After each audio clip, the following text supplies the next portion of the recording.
En Colombia, el salario mínimo no solo se negocia, se disputa, y cuando entra la justicia, también entra la política. Bienvenidos a Una Pregunta, 4 países distintos dentro de Colombia, porque dependiendo de dónde estés parado, el salario mínimo no significa lo mismo. En Colombia hoy hay tensión porque el salario mínimo se vuelve una pelea política cada año. El gobierno quiere que suba el salario para ayudar a la gente frente al alto costo de vida. Los empresarios dicen que si sube mucho se afecta el empleo. Y cuando no se ponen de acuerdo, el gobierno lo decide por decreto, generando debate y crítica. Así que no es solo un aumento del sueldo, es una discusión entre quién asume el costo y cómo se maneja el poder. Entonces ahora conozcamos las 4 opiniones diferentes.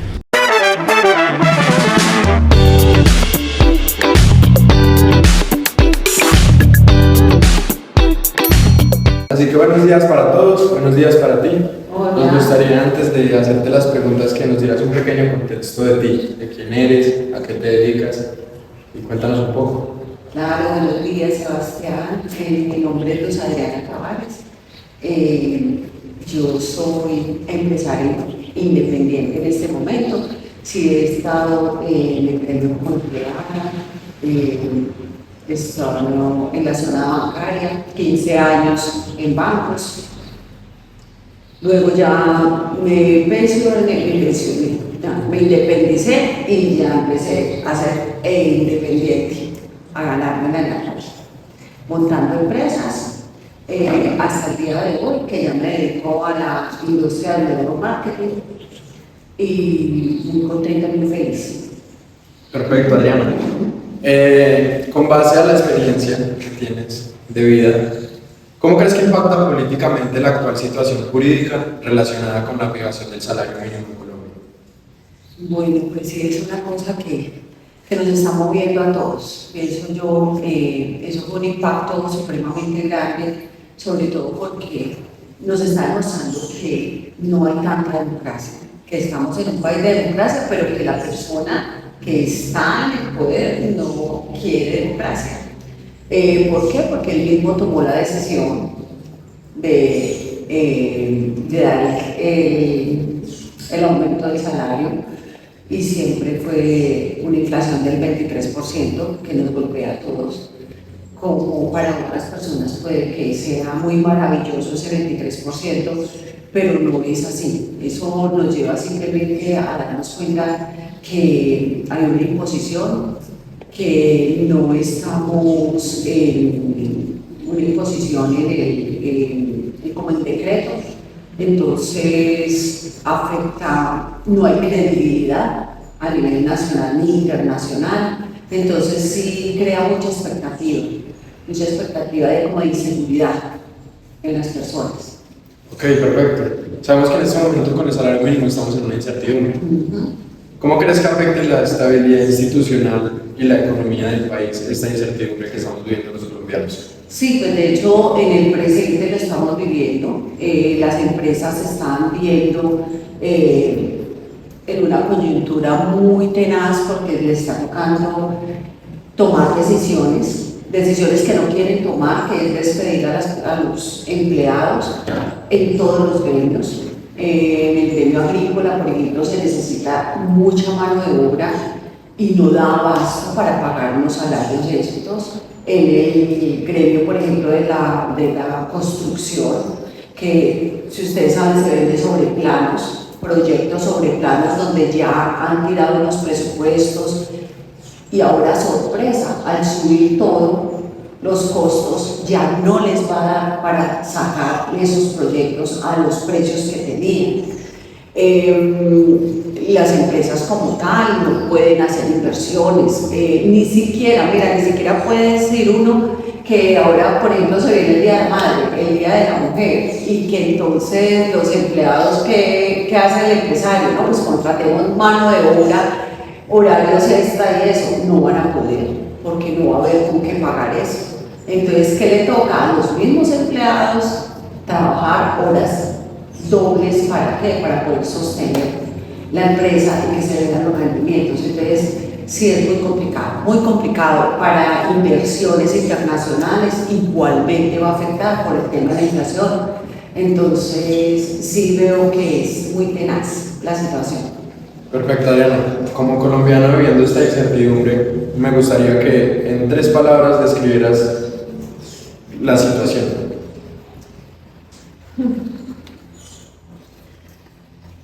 A mí me parece caótica,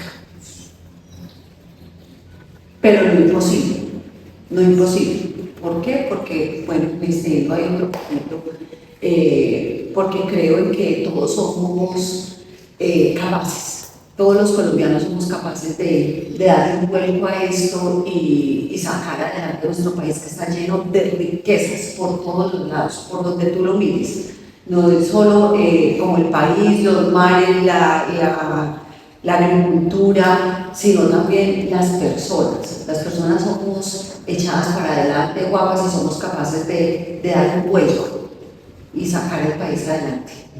Esa es la realidad que se vive en la calle. Pero ¿qué está pasando ahora en el plano jurídico que explica esta tensión? Para entenderlo mejor, escuchemos ahora al abogado Santiago.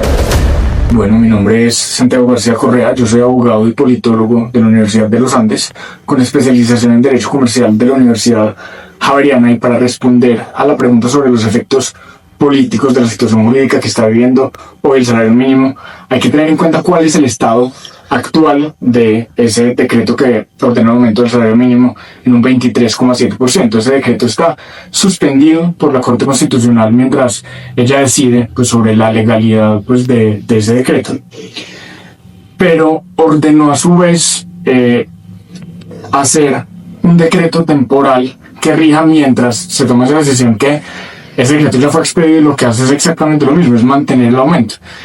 Entonces yo creo que los efectos políticos de eso, los efectos políticos por lo menos que se buscan es pues, de cara a estos candidatos, pues digamos del statu quo en este momento y del partido pues del presidente, es lograr réditos políticos y acercar a los votantes a un falso dilema entre quienes supuestamente defienden a la clase trabajadora y abogan por su protección, por sus derechos, porque tengan un salario mínimo vital, dicen ellos, y ponen a su vez a los candidatos opositores en esta disyuntiva de no poder oponerse a ese aumento, pues que es realmente antitécnico, y ponerse en una situación en la que sencillamente si se oponen pierden votos. Y pues por eso, digamos, tenemos en este momento candidatos opositores y candidatos técnicos, tanto como Paloma Valencia, el exministro de Hacienda Mauricio Cárdenas, que seguramente desde lo técnico no tienen forma de defender y personalmente seguramente no piensan que esa fue una decisión correcta o acertada, pero que por no poder oponerse a eso, porque pierden votos, siguen como defendiendo esa idea del salario mínimo vital y no se oponen a ella. Las normas se escriben en despachos, pero se ejecutan en las empresas. ¿Cómo impacta esta situación en quienes tienen que pagar nómina y sostener un negocio? Escuchemos al empresario. Primero que todo, buenas tardes. Agradecerle por el espacio. Y antes de empezar, nos gustaría verle un poco de contexto, que se presente brevemente. Bueno, mi nombre es Diego Fernando Arias. Soy un microempresario del departamento del Quindío. Estoy en la parte alimenticia. Ya tengo una empresa de más de 10 años en la región. Perfecto, Diego. Desde su experiencia y desde su posición, hoy en día, ¿cómo cree que impacta políticamente la actual situación con la fijación del salario mínimo en Colombia? Yo veo la repercusión de este problema del gobierno, porque ha generado un problema. Es que a nosotros los microempresarios nos genera una incertidumbre muy grande, porque se nos aumentaron los salarios, las prestaciones sociales, la seguridad social, en un promedio de un 30% en solo salarios, sin contar los aumentos ahora de alquileres, de servicios extras que llevan nuestra empresa. Perfecto. Y en el tema económico. Bueno, esto nos obliga a nosotros a hacer ajustes y a subir precios, a reducir gastos a bajar personal en la nómina. Entonces, esto se va a ver repercutido si solo mi empresa, desde ahora al inicio de año hicimos recorte de 2 personas y a otra persona la pusimos a trabajar por horas, y la empresa de nosotros cuenta con en este momento 10 empleados. No quiero saber cuántas más empresas tuvieron que recortar su personal. Entonces son personas que pasan a trabajar independiente, a rebuscársela al día. Entonces en la parte económica esto se va a ver muy reflejado, en la economía esto se va a ver muy reflejado por el poder adquisitivo que va a tener mucha gente. Los que van a quedar con trabajo van a quedar con un salario mínimo bueno, pero ahora los que quedan sin trabajo va a ser muy difícil conseguir ese salario vital. Perfecto, muchísimas gracias. Que tenga buena noche.